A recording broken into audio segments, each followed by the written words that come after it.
सिकती लहे माजी अड साथो पुत्र शहीद जा प्यारा दिल थी चवे जरनेल जमीयत जाथन अजनारा शहीद डॉक्टर साहब जिंदाबाद कातिल सब मुहकारा मुर्दाबाद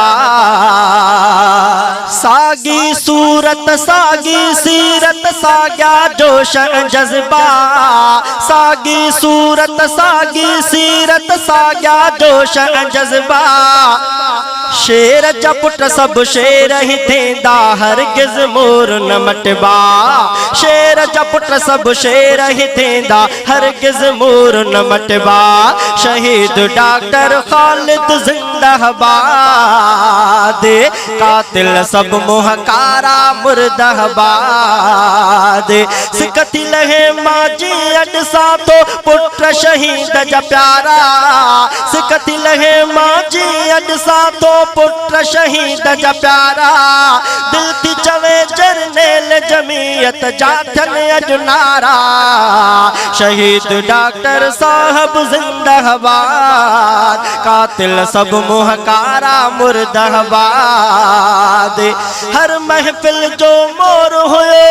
हर महफिल जो मोर होयो जी पाण शहीद अलामा हर महफिल जो मोर होयो जी पाण शहीद अलामा तहिड़ी जीनत बणिया रौनक इब्न शहीद अलामा तहिड़ी जीनत बणिया रौनक इब्न शहीद अलामा शहीद डॉक्टर खालिद जिंदाबाद कातिल सब मुहकारा मुर्दाबाद ललकारन था बाबे वांगुर ही बिखुलो बातिल खे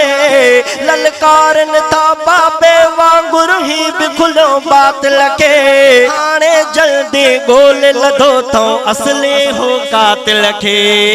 ललकारन था बाबे वांगुर ही बिखुलो बातिल खे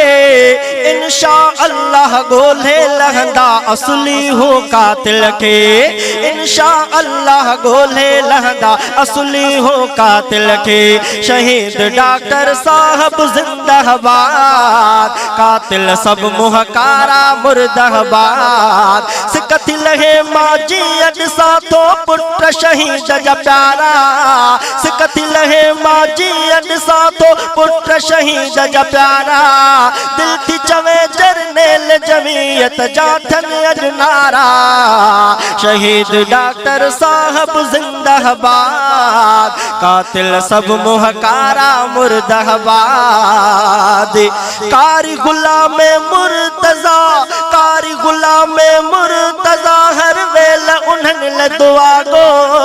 कारी गुलाम मुर्तजा हर वेल उन्हनि ले दुआ गो साथ सदाए सलामत रखबो सिर तालाहे सांगो साथ सदाए सलामत रखबो सिर तालाहे सांगो शहीद डॉक्टर खालिद जिंदाबाद कातिल सब मुहकारा मुर्दाबाद सिकती लहे माजी अड साथो पुत्र शहीद जा प्यारा